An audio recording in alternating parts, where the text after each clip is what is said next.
A very good morning and welcome to the Hindu analysis series of Jnandeep Academy. या ठिकाणी आपण आजचे काही इम्पॉर्टंट पॅरामीटर्स डिस्कस करणार आहोत. अत्यंत इम्पॉर्टंट असे आर्टिकल्स आजच्या न्यूजपेपर मध्ये आलेले आहेत वेगवेगळ्या सेक्टर्स मधून. डिझास्टर मॅनेजमेंट झालं बरोबर, त्या ठिकाणी इन्फ्रास्ट्रक्चर मॅनेजमेंट झालं, international relations, political debates and analysis. So वेगवेगळ्या सेक्टर्स मधून वेगवेगळ्या सब्जेक्ट्स मधून आपल्याला या ठिकाणी आज अनालिसिस करायचे. त्यातला पहिला आर्टिकल जो आजच्या न्यूजपेपर मध्ये आहे, Modi Trump talks on terrorism. या ठिकाणी फक्त टेररिझमच नाही तर वेगवेगळ्या इम्पॉर्टंट पॅरामीटर्स मध्ये भारत आणि यूएसए मध्ये झालेले डायलॉग्स आणि बायलॅटरल एंगेजमेंटशी निगडित असलेले संबंध, सो ते आपल्याला इथे रिफ्लेक्ट करायचे. Second article, Sagar island. या ठिकाणी Sagar island which is an important destination pilgrimage site or which is important ecological site in west Bengal, त्या संदर्भात आपल्याला काही एन्व्हायरमेंटल डिझास्टर डिस्कस करायचे आहेत. हाउ is the ecology or how is the ecosystem of Sagar island vulnerable to climate change. So त्या context मध्ये आपण discussion lead करणार आहोत. तिसरा आर्टिकल, राफेल्स इम्पॅक्ट. या ठिकाणी मिलिटरी डिफेन्स इक्विपमेंटच्या अग्रीमेंट बद्दल आपण डिस्कस करणार आहोत. याचा ऍडव्हान्टेजेस कन्व्हेन्शनल म्हणजे डिझाईन्स पासून कसा वेगळा आहे आणि कसा बेनिफिशियल आहे ते समजून घ्यायचे. त्यानंतर president's rule in Manipur. Finally इतक्या केऑस नंतर, इतक्या व्हायलन्स नंतर finally president's rule has been imposed in Manipur. So त्या ठिकाणी तो तुमचा प्रिलिम्सचा आर्टिकल राहणार आहे बरोबर. त्यानंतर रिमूव्हल ऑफ अ हायकोर्ट जज, यावरती आज एक आर्टिकल आलेला आहे. आणि त्यासोबत lastly चायनाज dam project, important editorial of the day. आता लक्षात घ्या, चायनाज डॅम प्रोजेक्ट ह्याला आपण आधीही एडिटोरियल्स मध्ये डिटेल मध्ये कव्हर केलेला आहे. ते सेम पॉइंट्स रिपीट न करता आपण त्यातले नवीन इनसाइट्स ज्याच्या एडिटोरियलनी मेन्शन केलेत ते आपण डिस्कस करणार आहोत. So beginning with our today's analysis, the very first article, Modi Trump talks tariffs trade set to take center stage. आता या ठिकाणी जे डायलॉग्स कंडक्ट झालेत बिटवीन इंडिया अँड यूएसए, त्यामध्ये इम्पॉर्टंट कुठल्या गोष्टींवरती चर्चा झाली किंवा ग्रीन सिग्नल देण्यात आलाय ते समजून घेऊया. त्यामध्ये पहिला मुद्दा बघा, highlighting the role played by Indian diaspora in strengthening India USA relationship. PM Modi announced the opening of 2 new consulates in Los Angeles and Boston. आता ह्यामध्ये डायस्पोरा म्हणजे काय, जिथं मास मुवमेंट होतीये, जिथं भारतातले म्हणू शकता तुम्ही डेलिगेट्स किंवा इंटेलेक्च्युअल माइंड्स यूएसए मध्ये जाऊन सेटल होत आहेत किंवा तिथं जॉब आणि एम्प्लॉयमेंट सेक्टर मध्ये एंगेज होत आहेत. सो जर दोन कंट्रीज मधला डायस्पोरा आपण विचारात घेतला, that is the migration in search of employment or in search of any other activities between the two states. So त्याला ऍडव्हान्टेज मध्ये बदलण्यासाठी या ठिकाणी नवीन 2 कन्स्युलेट्स कन्स्ट्रक्ट करण्याचा इथं प्रकल्प आहे भारताचा. दुसरा मुद्दा त्या अँगल मध्ये, Trump announce to enhance military sales to India.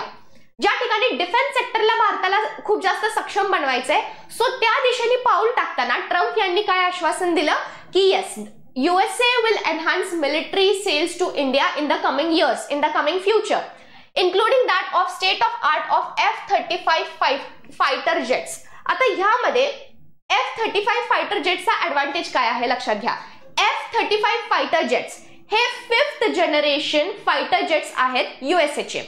आता त्यामध्ये सर्वात महत्वाचा मुद्दा म्हणजे advanced anti radiation guided missile. हा त्याचा सर्वात पीक ऍडव्हान्टेज आहे. That is they have advanced anti radiation guided missiles protocol.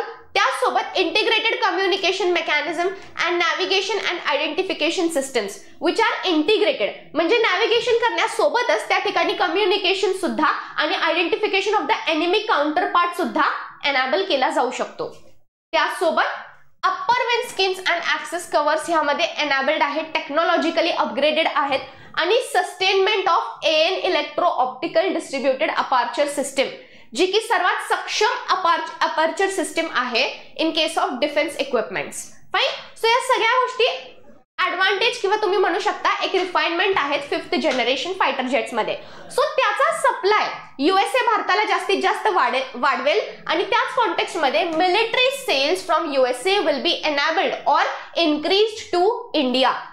Understanding energy needs of India and the role nuclear energy could play. both nations announced partnership on small modular nuclear reactors. So त्या ठिकाणी nuclear reactors मध्ये सुद्धा partnership झालेली आपल्याला दिसून येते किंवा त्या दिशेने चर्चा झालेली या ठिकाणी स्पष्ट होतं. आणि त्यासोबत Trump also laid focus on increasing oil and gas exports to India. आता हा मुद्दा इथे महत्त्वाचा आहे अशासाठी की लक्षात घ्या, जर आपण यूएसए ला कन्सिडर केलं, अमेरिकेला कन्सिडर केलं, तर America has rich reserves of natural oil and this petroleum products. So ultimately भारताला ज्याची गरज आहे इंडिया, या ठिकाणी हा प्रोवर्ब ऍप्लिकेबल होऊ शकतो बघा, अ friend in need is a friend in deed. So या ठिकाणी तुम्ही बघू शकता की अमेरिकेने काय आश्वासन दिलंय की भारताला ज्या ठिकाणी ऑइलची गरज आहे त्या ठिकाणी USA will supply rich quantities of oil to India. ज्या ठिकाणी यूएसए मध्ये लोकली ऑइलचं प्रमाण किंवा त्याचं प्रोडक्शन म्हणा किंवा त्याचा साठा म्हणा पुष्कळसा आहे. Okay, so PM Modi also announce the launch of NISAR. आता हा पण पॉइंट महत्वाचा ठरतो. निसार काय आहे? A joint ISRO NASA collaboration on Indian launch vehicle. So Indian launch व्हेकलला अस्तित्वात आणण्यासाठी, त्याला अजून जास्त एस्केलेट आणि डेव्हलप करण्यासाठी या ठिकाणी दोन्ही कंट्रीज मध्ये कोलॅबोरेशन आणि त्या कोलॅबोरेशन मधला एक म्हणजे तुम्ही म्हणू शकता ॲग्रीमेंट किंवा एक प्रयत्न म्हणजे NISAR, which is a joint collaboration between ISRO and NASA. आणि ते कुठल्या दिशेने प्रयत्न करताय? That is collaboration on Indian launch vehicle. Fine. त्यासोबत गोष्टी इथेच थांबत नाही, तर पुढे आपण बघतो Modiji also acknowledge Trump's emphasis on make America great again MAGA initiative and highlighted India's vision of becoming विकसित भारत by 2047. ज्याला अमेरिकेने कसं संबोधलंय? MEGA, that is make India great again. आता हे मेक इंडिया ग्रेट अगेन किंवा मेक अमेरिका ग्रेट अगेन हे कसं होऊ शकतं? तर त्याचं उत्तर हे त्यांनी सांगितलंय बायलॅटरल ट्रेड. म्हणजे 2030 पर्यंत बायलॅटरल ट्रेड एवढा वाढवायचा की त्या ट्रेड मधूनच दोन्ही कंट्रीजला फायदा होईल, जास्तीत जास्त ऍडव्हान्टेज भेटेल. So yes, MAGA that is making America great again आणि MIGA that is make India great again, या दोन्ही विजनला अस्तित्वात आणण्यासाठी ओके किंवा त्याला लाईव्हली बनवण्यासाठी या ठिकाणी दोन्ही कंट्रीजनी काय विजन ठेवलंय? That is doubling bilateral trade by 2030. What is the target year that has been set? 2030. So India and USA have agreed to increase their bilateral trade to $500 billion by 2030. So हा trade कितीने वाढवायचा आहे? $500 billion between two countries by the year 2030. Extradition of 26/11 attack accused. US President Trump announced his administration has approved the extradition. Extradition म्हणजे काय हो? Custody दुसऱ्या कंट्रीला handover करणं, एखाद्या व्यक्तीची कस्टडी काय करणं? दुसऱ्या कंट्रीला सोपवणं. सो या ठिकाणी यूएसने अप्रूव्ह केलंय extradition of 26/11 Mumbai attacks accused Tahawwur Rana to India. आता हे जे तहव्वूर राणा आहेत हे 26/11 मध्ये कसे 26/11च्या अटॅक मध्ये कसे संबंधित होते? सो ह्यामध्ये असं मानलं जातं की तहव्वूर राणा हे ऍक्च्युली पाकिस्तानी ओरिजिनचे बिलॉंग करतात. He was a doctor of Pakistani military for that purpose. आणि 26/11च्या अटॅक नंतर he flew to America and settled as a businessman in Canada. So finally USAने भरपूर प्रोटोकॉल्स आणि प्रपोजिशन्स नंतर यांची कस्टडी भारताला सोपवण्याचा निर्णय अनाउन्स केलाय. Okay, as a part of bilateral dialogues between the two countries. So yes, these were the important protocols which were discussed between the dialogue which took place between PM Narendra Modi ji and Trump regarding India and USA bilateral agreements. त्यातले महत्त्वाचे insight, सर्वात महत्त्वाचे जे तुम्ही ignore नाही करू शकत, F-35 fighter जेट्सची deal, त्यासोबत ऑइल आणि नॅचरल गॅसचा एक्सपोर्ट भारताला वाढवणं फ्रॉम अमेरिका, त्यासोबत Nisar which is a joint initiative of ISRO and NASA, आणि त्याच कॉन्टेक्स्ट मध्ये एक्स्ट्राडिशन ऑफ 26/11 अक्यूज्ड आणि डबलिंग बायलॅटरल ट्रेड बाय 2030 हे त्यातल्या त्यात सर्वात महत्त्वाचे इनसाइट्स आहेत ह्या आर्टिकल मधले. फाईन.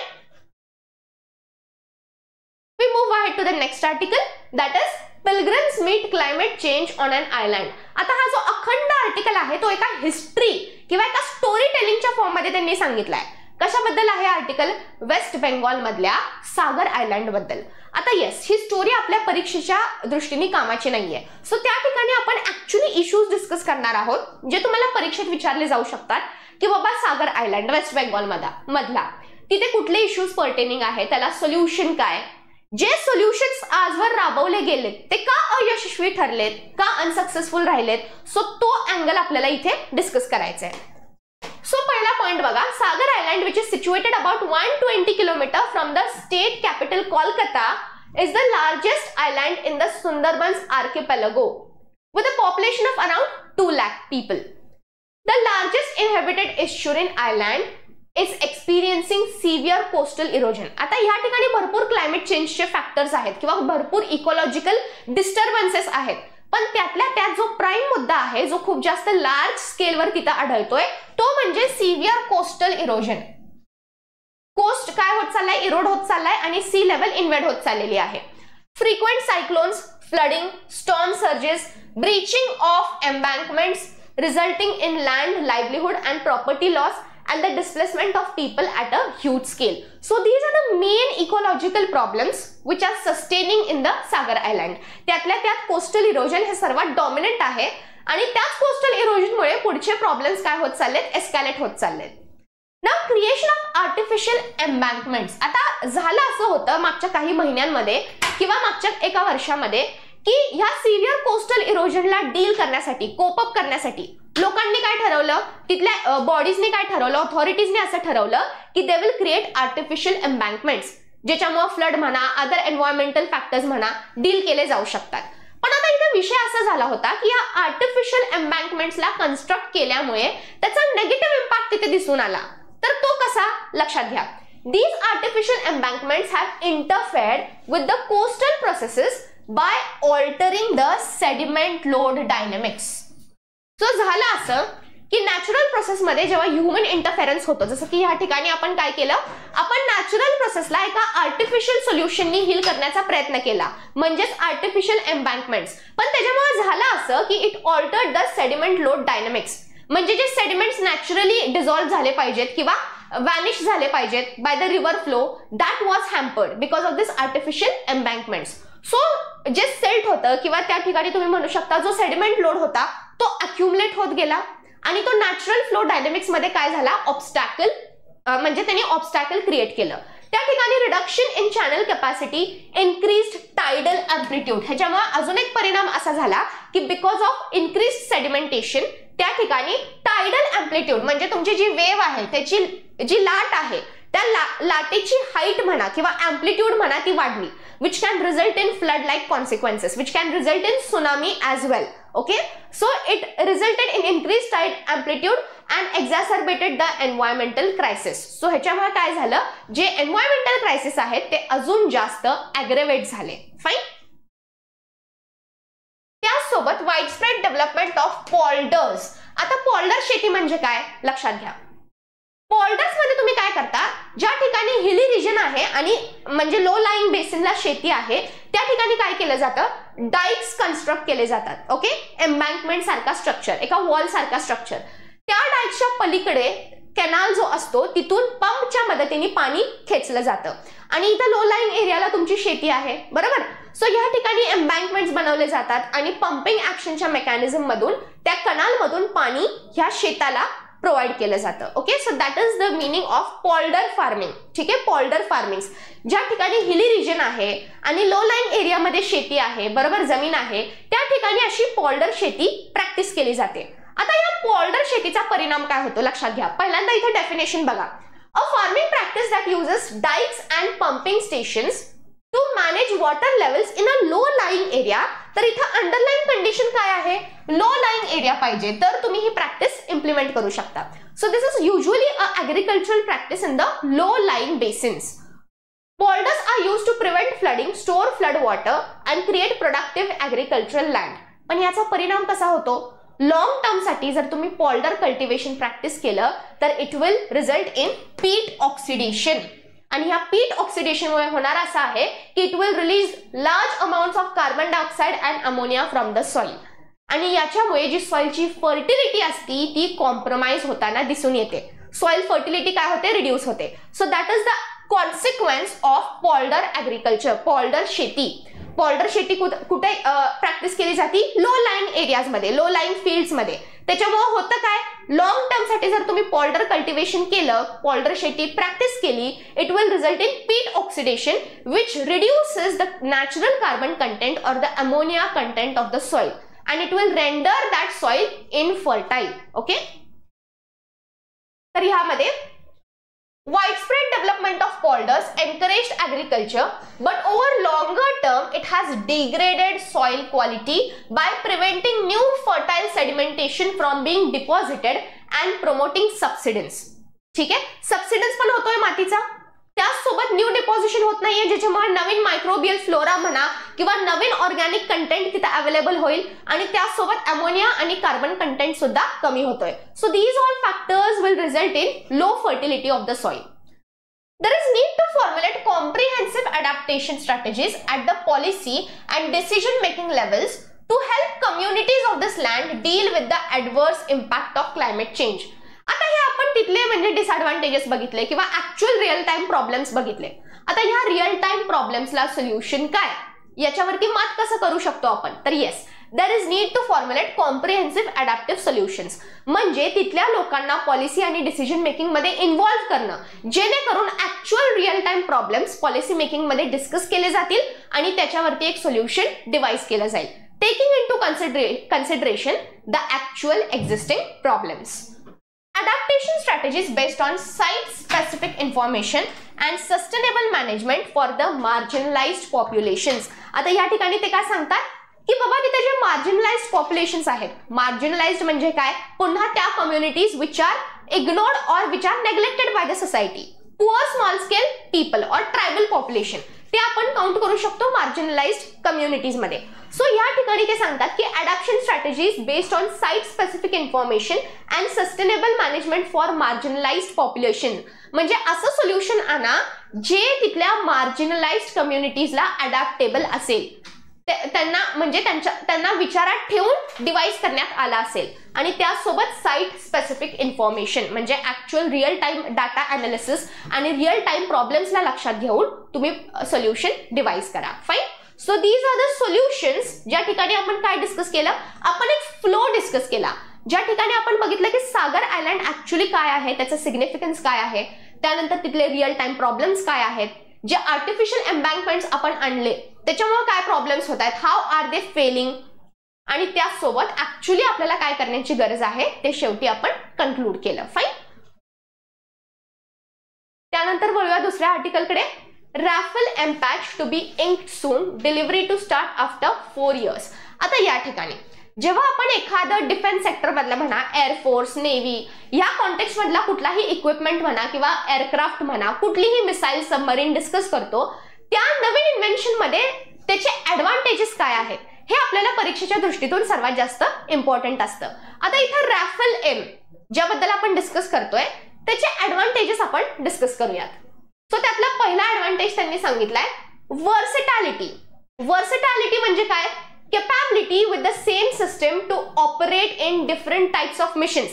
मिशन काहीही असू दे, काउंटर टेररिझम मिशन असू दे किंवा एअर शो असू दे किंवा इतर काही मॉडरेट लेवलच्या आर्मामेंट्स असू देत किंवा एक्सरसाइजेस असू देत, त्या कॉन्टेक्स्ट मध्ये वेगवेगळ्या कॅपॅसिटीजला अॅनलाइज करून हे तुम्ही एअरक्राफ्ट काय करू शकता, वापरू शकता, त्या ठिकाणी इनकॉर्पोरेट करू शकता. यालाच आपण म्हणतो वर्सेटाईल. वर्सेटॅलिटी म्हणजे सोप्या भाषेत तुम्ही म्हणा की एक पर्सनॅलिटी आहे, फॉर एक्झाम्पल ती वेगवेगळ्या ऑक्युपेशन्स मध्ये एंगेज होऊ शकते, वेगवेगळे काम करू शकते, बरोबर. So that is called a versatile person. So ही वर्सेटॅलिटी तुम्ही जर ह्या इक्विपमेंट्स मध्ये किंवा ह्या इन्व्हेन्शन्स मध्ये डिवाइस केली, so here you can define that it is the capability with the same system. System तीच राहणार आहे पण त्याची ऑपरेटेबिलिटी वेगवेगळ्या मिशन्स मध्ये आपण कार्यरत ठेवू शकतो. त्यानंतर इंटर ऑपरेटेबिलिटी म्हणजे काय, it is the ability to fight in a coalition with allies using common procedures and standards, collaborating and communicating in real time with other systems and even sharing support systems and equipments. म्हणजे for example एखाद्या mission मध्ये जर 2 allies involved आहेत किंवा मोर than 1 allies involved आहेत, that is एका common टार्गेटला destroy करण्यासाठी 2-3 कंट्रीजचे aircraft किंवा मिसाइल्स त्या ठिकाणी आहेत. फॉर एक्झाम्पल एक हायपोथेटिकल सिच्युएशन. सो त्या ठिकाणी रिअल टाइम कम्युनिकेशन शेअरिंगसाठी किंवा या ठिकाणी real time life support systems आपल्या फ्रेंडली अलीजला, आपल्या फ्रेंडली काउंटरपार्ट्सला प्रोव्हाइड करणं, याची मदत किंवा ही क्षमता या एअरक्राफ्टमध्ये आहे. That is interoperability. त्यानंतर flexibility. It can be illustrated by the ability to conduct several different missions in the course of same sortie. With this capability, it is possible to switch instantly on the demand of a political decision maker from a concealed mission. या ठिकाणी म्हणजे अगदी कमी seconds मध्ये किंवा कमी time interval मध्ये जरी तुमचा प्लॅन चेंज झाला सडनली, तरी त्या ठिकाणी ते मॉड्युलेट केलं जाऊ शकतं. ओके, तुम्ही त्याचे अँगल, त्याचं डायरेक्शन, त्याचं अँग्युलेशन किंवा एनिमी टार्गेट ह्याला स्पॉन्टॅनियसली ऍट द स्पॉट बदलू शकता. सो ती कॅपॅबिलिटी आणि सर्वायवेबिलिटी.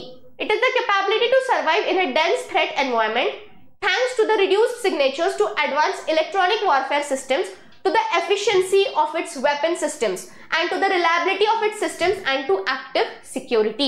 सो हे सर्व त्याचे काय आहेत, ऍडव्हान्टेजेस आहेत जे आपण आता डिस्कस केले. आणि या ठिकाणी त्यांनी सांगितलंय की deliveries of Rafale M for the Indian Navy would begin in 4 years once the contract is signed. So contract एकदा साइन झालं की 4 वर्षातच त्याच्या डिलिव्हरीज भारताला सुरू होतील. That in 2029, the Indian Navy would begin receiving both the Rafale M jets and also MQ-9B armed high-altitude, long-endurance unmanned aerial vehicles, and this will be dealt with America. आणि हे export आपल्याला कुठून होणार आहे, अमेरिकेकडून होणार आहे. फाइन. प्रिलिम्स ओरिएंटेड आर्टिकल होता तो जो आपण डिस्कस केला राफेल एम बद्दल. त्या ठिकाणी ऍडव्हान्टेजेस तुम्हाला विचारले जाऊ शकतात किंवा टार्गेट इयर कधीपर्यंत भारताला ते भेटतील, इंडियन नेव्हीला ते भेटतील, दॅट इज 2029. हे 2 मुद्दे तुमच्यासाठी महत्वाचे आहेत. Next article editorial for the day. चायनाज dam projects opens the floodgates of concern. आता या ठिकाणी हा आर्टिकल आपण ऑलरेडी ह्या आधी सुद्धा बऱ्याचदा डिटेलमध्ये डिस्कस केलाय चायना प्रोजेक्ट बद्दल, चायना डॅम बद्दल. या ठिकाणी आपण नवीन इन्साइट्स त्यातले बघणार आहोत. ठीक आहे. सो ह्यामध्ये त्यांनी जो पहिला मुद्दा महत्वाचा आहे, नवीन आहे, तो मेन्शन केलाय. The UN convention on the law of non navigational uses of international water courses. आता इथे एक गोष्ट लक्षात ठेवायची आहे, UN कन्व्हेन्शनला related to water courses and water management, या कन्व्हेन्शनला दोन्हीही कंट्रीज सिग्नेटरी नाहीयेत. That is neither India nor China. आता या UN कन्व्हेन्शन्स मध्ये त्यांनी काय सांगितलंय की बाबा जेव्हा एक कॉमन रिव्हर 2 कंट्रीज मध्ये शेअर्ड आहे, that is 1 common river is flowing between 2 countries. उदाहरणार्थ ब्रह्मपुत्रा. ब्रह्मपुत्रा ही चायनामध्ये सुद्धा आहे, भारतामध्ये सुद्धा आहे, पुढे ती बांगलादेशमध्ये सुद्धा जाते. सो जेव्हा एक नदी मोर दॅन 1 कंट्रीज मध्ये तिचा प्रवाह आहे किंवा तिचा कॅचमेंट एरिया आहे, त्या सिच्युएशन मध्ये त्या रिव्हरच्या वॉटर्सला कसं रेग्युलेट करावं, कुठल्या दृष्टीने डिवाइड करण्यात यावं, ह्यावरती काही प्रपोजिशन्स किंवा प्रोटोकॉल्स त्या ठिकाणी मांडले जातात. ते प्रिन्सिपल्स मेनली काय सांगतात की ज्या ठिकाणी फर्स्ट प्रिन्सिपल सांगतो the principle of international cooperation. म्हणजे जेव्हा एक नदी मोर दॅन 1 नेशन मध्ये एक्सटेंड करते, त्या ठिकाणी इंटरनॅशनल कोऑपरेशन किंवा इंटरनॅशनल गाईडलाईन्सला म्हणजे तुम्ही दृष्टी पुढे ठेवून ते प्रोपोजिशन्स किंवा त्या वॉटरचा फ्लो डिस्ट्रीब्यूट करण्यामध्ये प्लॅन्स इम्प्लिमेंट करावेत. त्यानंतर second the principle of people's orientation. म्हणजे त्या नदीच्या कॅचमेंट एरियामध्ये जेवढे कुठले सेटलमेंट्स आहेत, जेवढी लोक त्यांची वसाहत करतात किंवा रिसाइड करतात, त्यांच्या सेफ्टीला तुम्ही प्रायोरिटी म्हणून कन्सिडर करावं किंवा त्यांच्या सेफ्टीचा विचार करावा की बाबा जर तुम्ही फॉर एक्झाम्पल एखादी फ्लड लाईक सिच्युएशन आली किंवा जास्त पाऊस झाला एखाद्या वर्षी, तर त्याचा परिणाम त्याच्या आजूबाजूच्या लोकांवरती कसा होऊ शकतो, that needs to be taken into consideration. तिसरा मुद्दा, third the principle of sharing rights and obligations. म्हणजे ज्या जबाबदाऱ्या आहेत regarding the water flow and distribution, that needs to be distributed smartly and divisibly between the 2 countries. आणि त्यासोबत principle of equal emphasis on development and protection. म्हणजे त्यातून जे तुम्ही डॅम्स वगैरे कन्स्ट्रक्ट कराल ते करा, पण ते डॅम्स कन्स्ट्रक्ट करताना प्रोटेक्शन म्हणा, पीपल्स राईट्स म्हणा आणि लोकांचा जीव हा तुमचा प्राइम फॅक्टर असला पाहिजे. दिस शुड बी योर की heads for priority while enabling development projects. ठीक आहे. सो हे 4 प्रिन्सिपल्स आहेत. पण पुन्हा विषय असा आहे की UN convention on law of non navigational uses of international water courses ह्याला इंडिया आणि चायना सिग्नेटरी नाहीये. मग भारत आणि चीन मध्ये वॉटर डिस्ट्रीब्युशन मेकॅनिझमच्या बाबतीत कुठली स्ट्रॅटेजी डिवाइस केली जाती, तर ती म्हणजे expert level mechanism, ELM. Okay, so ELM's role in managing water related matters between China and India is significant. आता इथे बघा, China and India have the expert level mechanism since 2006. कधीपासून आहे आपल्याकडे ही एक्सपर्ट लेवल मेकॅनिझम? 2006 पासून आहे. For the hydrological data sharing, but it lacks a comprehensive treaty. आपल्याकडे management strategy तर आहे, पण आपल्याकडे एक कॉम्प्रिहेन्सिव्ह ट्रीटी नाहीये जी ह्या दोन्ही कंट्रीज वरती एक लीगली बाइंडिंग अशी सिच्युएशन आणते किंवा लीगली बाइंडिंग रूल्स आणि रेग्युलेशन्स इम्पोज करते. अशी ट्रीटी आपल्याकडे नाहीये आणि त्या ट्रीटीची आपल्याला गरज आहे. आपल्याला लीगल इम्पोजिशन्सची गरज आहे. None of the riparian nations, that is Upper Riparian China and Lower Riparian India, are signatories to the UN Convention on the Law of Navigational Uses of International Water Courses. The expert level mechanism between China and India serves as a platform to address issues related to trans-border rivers. कारण India आणि China दोन्हीही countries ह्या UN कन्व्हेन्शन्सला signatory नाहीयेत, त्यामुळे आपल्याकडे जी treaty जो प्रोटोकॉल आहे that is expert level mechanism, हा प्लॅटफॉर्म आपल्यासाठी खूप महत्वाचा ठरतो to regulate the trans boundary rivers. जसं की या ठिकाणी ब्रह्मपुत्रा, त्याचं वॉटर डिस्ट्रीब्युशन आणि त्याचा water flow between upper riparian China and lower riparian India. This mechanism facilitates dialogue and cooperation on shared water resources, particularly regarding Brahmaputra and Satluj river. So ह्या mechanism मध्ये कुठल्या दोन गोष्टीवरती एम्फसाइज केलं जातं? Dialogue mechanism आणि cooperation on shared water resources. So these are the two factors which have been highlighted under this expert level mechanism. Okay, त्यानंतर त्यांचं म्हणणं असं आहे regarding ecological damage and ecological challenges. The potential environmental damage extends to the loss of habitats for aquatic and terrestrial species and increased river bank erosion. आणि त्यासोबत water related activities in Tibet will affect other lower riparian South Asian states such as Nepal, Bhutan and Pakistan. So ह्या ठिकाणी फक्त India धोक्यात नाहीये, तर ultimately जे lower रायपेरियन states आहेत त्यात नेपाल, भूतान सुद्धा येतो, बरोबर. त्यांना सुद्धा या गोष्टींचा फटका बसणार आहे इकॉलॉजिकल बॅलन्सच्या दृष्टिकोनातून. तिथे इकॉलॉजी ही तुमची मोठ्या प्रमाणात इम्बॅलन्स होणार आहे because of this Brahmaputra project of China. Fine. So yes, these were the new points जे आपण डिस्कस केले नव्हते ह्या आधी आणि ते जे तुम्हाला माहिती असणं खूप जास्त गरजेचं ठरतं. बाकी ब्रह्मपुत्रा डॅम काय आहे, कसा कन्स्ट्रक्ट करण्याचा प्लॅन आहे चायनाचा, त्याचे इकॉलॉजिकल पॅरामीटर्स किंवा धोक्याचे पॅरामीटर्स काय असतील हे आपण खूप जास्त डिटेलमध्ये ऑलरेडी कव्हर केलंय. But these are the conventions which you needed to understand and remember for your exam. Moving ahead to the next article, prelims oriented article आहे हा. त्या ठिकाणी धनकर यांनी हे clearly state forwardly put forth केलंय की only parliament can constitutionally remove high court जजेस. म्हणजे हायकोर्टच्या जजची रिमूव्हल प्रोसेस जी आहे, जी आपल्या संविधानामध्ये मेन्शन केलेली आहे, ती फक्त आणि फक्त पार्लमेंटला ही पॉवर देते, दॅट इज लोकसभा आणि राज्यसभाला ही पॉवर देते की ती लोक हायकोर्टच्या जजेसला रिमूव्ह करू शकतात. आता हे प्रोपोजिशन का आलं असेल? कारण त्या ठिकाणी काही स्टेट्समध्ये तिथल्या लेजिस्लेचर्सनी प्रपोजल्स पास केले होते फॉर रिमूव्हल ऑफ द जज ऑफ हायकोर्ट. पण कॉन्स्टिट्यूशन ही पॉवर स्टेट लेजिस्लेचरला देतच नाही, तर हायकोर्टच्या जजला रिमूव्ह करण्याची पॉवर देखील कुणाकडे आहे? सेंटरकडे आहे, पार्लमेंटकडे आहे. तर usually how is a judge of High Court or Supreme Court removed for that purpose? So we go back to the Judges Inquiry Act of 1968. त्या ठिकाणी त्यांनी काय सांगितलं होतं बघा, an impeachment motion may originate in either house of the parliament. म्हणजे एखाद्या जजला जर रिमूव्ह करायचं असेल त्याच्या खुर्चीमधून, त्याच्या ऑफिसमधून, तर yes, proposal can be initiated either in Lok Sabha और इन राज्यसभा. ओके, दोन्ही हाऊसेस मधल्या कुठेही ते रिझोल्युशन इनिशिएट होऊ शकतं. ते झाल्यानंतर to initiate proceedings at least 100 members of Lok Sabha must give a signed notice to the speaker. और जर ते राज्यसभामध्ये इनिशिएट झाला असेल तर राज्यसभा मधल्या कमीत कमी 50 लोकांनी ते प्रपोजल साइन केलं पाहिजे. त्यानंतर द स्पीकर और the chairman, that is the presiding officer of the respective house.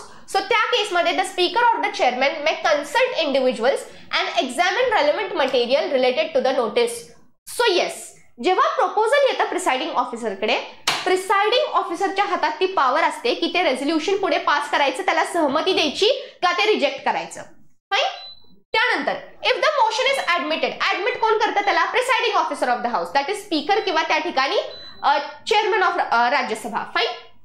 So या ठिकाणी if the motion is admitted by the presiding officer, it will constitute a 3-member committee to investigate the complaint. So supreme कोर्टची 3-member committee बसवली जाईल investigation carry out करण्यासाठी. So त्या 3-member कमिटीमध्ये कोण कोण असेल? सुप्रीम कोर्टचे जज, chief justice of a high court and a distinguished jurist. Okay.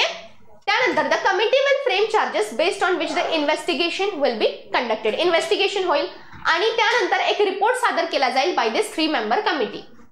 After concluding its investigation, the committee will submit its report to the speaker or chairman, that is the presiding officer of the house. आणि त्यानंतर हे presiding officer काय करतील? They will lay the report before the relevant house of the parliament. म्हणजे ज्या ठिकाणी हे रिमूव्हलचं resolution pass किंवा पुटफोर्थ करण्यात आलं होतं, मांडण्यात आलं होतं. Now, if the report records a finding of misbehavior or incapacity, जे ग्राउंड्स आहेत फॉर अ रिमूव्हल ऑफ जज ऑफ हाय कोर्ट, आयडियली कुठले ग्राउंड्स? मिसबिहेवियर किंवा incapacity. The motion for removal will be taken up for the consideration and debated. त्यावरती चर्चा केली जाईल, discussion होईल रिस्पेक्टिव्ह हाऊसमध्ये. The motion for removal is required to be adopted by each house of the parliament. कुठली majority? By a majority of total membership of that house and majority of at least 2/3 of the members of that house present and voting. Now, if the motion is adopted by the majority, the motion will be sent to the other house for adoption. ज्या हाऊसनी ते motion रिमूव्हलचं मांडलंय त्या हाऊसनी आधी special मेजॉरिटीनी ते motion pass केलं पाहिजे. ते झाल्यानंतर ते सेम मोशन दुसऱ्या रिस्पेक्टिव्ह हाऊसनी स्पेशल मेजॉरिटीनी पास करणं गरजेचं असतं. So both the houses, irrespective of which house has initiated the proposal for removal, दोन्ही हाऊसेसनी काय केलं पाहिजे? रिमूव्हलचं प्रपोजल स्पेशल मेजॉरिटीनी पास केलं पाहिजे. Now once the motion is adopted in both the houses, it is sent to the president who will issue an order for the removal of the जज. So ह्या केसमध्ये एकदा का ते मोशन दोन्ही हाऊसेसनी पास केलं स्पेशल मेजॉरिटीनी की फायनल डिसिजन कोणाचा आहे किंवा फायनल सिग्नेचर कोणाची लागते? असेंट कोणाचा लागतो? तर तो लागतो प्रेसिडेंटचा. सो येस, आपण पाहिलं रेझोल्युशन मांडलं.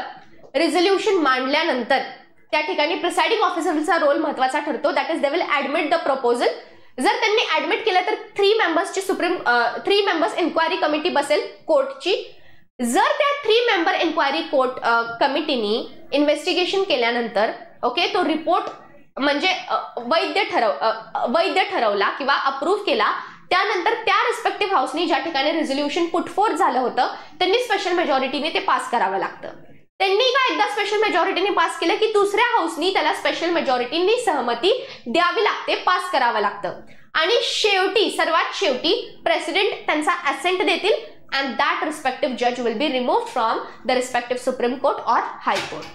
सो ही आहे जजेसच्या रिमूव्हलची प्रोसेस जी दोन्हीसाठी ऍप्लिकेबल होते फॉर द जजेस of supreme court as well as जजेस ऑफ हाय कोर्ट. इथे एक गोष्ट क्लिअरली लक्षात ठेवायची आहे की स्टेट लेजिस्लेचरकडे ही ऑथॉरिटी नाहीये की ते हायकोर्टच्या जजेसला रिमूव्ह करू शकतात. This is the point that has to be noted here. Fine. Now we move towards the last article of the day. पुन्हा हा प्रिलिम्स ओरिएंटेड आर्टिकल आहे, सिंपल आहे. या ठिकाणी president's rule has been imposed in Manipur. आता president's rule जेव्हा तुम्ही म्हणता आर्टिकल 356 ज्याला आपण म्हणतो प्रेसिडेंट्स रूल किंवा स्टेट इमर्जन्सी किंवा कॉन्स्टिट्यूशनल इमर्जन्सी, हे तिन्ही नावं आर्टिकल 356 ला लागू होतात. प्रेसिडेंट्स रूल और स्टेट इमर्जन्सी और कॉन्स्टिट्यूशनल इमर्जन्सी, ज्या ठिकाणी जेव्हा सेंटरला असं वाटतं की नाव जी सिच्युएशन आहे त्या स्टेटमध्ये ती स्टेट गव्हर्नमेंटच्या कंट्रोलच्या बाहेर आहे किंवा स्टेट गव्हर्नमेंट त्या सिच्युएशनला कंट्रोलमध्ये आणू शकत नाही, त्यावेळी त्या स्टेटचा कारभार सेंटर आपल्या हाती घेतो आणि त्याला आपण म्हणतो state emergency under article 356. Okay. तर त्यामध्ये कम्प्लिटली प्रिलिम्स ओरिएंटेड आर्टिकल आहे, लक्षात घ्या इथे. This marks the 11th time president's rule has been imposed in Manipur. The first was for 66 days from January 12 to March 19 in 1967. The longest was for 2 years and 157 days. Longest president's rule किंवा emergency. The latest instance was 277 days from June 2 to March 6, 2002. So हे सगळे prelims pointers आहेत जे तुमच्यासाठी important आहेत. त्यामध्ये presidents rule हे लक्षात ठेवायचंय. काउन्सिलच्या ऍडवाइस वरती काय केली जाऊ शकते, इम्पोज केली जाऊ शकते आणि कॅन्सल सुद्धा केली जाऊ शकते. फाईन. सो त्या ठिकाणी किती दिवसांसाठी प्रेसिडेंट्स रूल किंवा स्टेट इमर्जन्सी एक्सटेंड होते हे सर्व पॉइंट्स त्या ठिकाणी तुम्हाला प्रिलिम्सच्या कॉन्टेक्स्ट मधून महत्वाचे आहेत. सो हा लास्ट आर्टिकल जास्त तुम्हाला मेन साठी लागणार नाही. It is whole and for your prelims article. Fine. So by this we come towards end of today's Hindu analysis and I stop here for today. Thank you.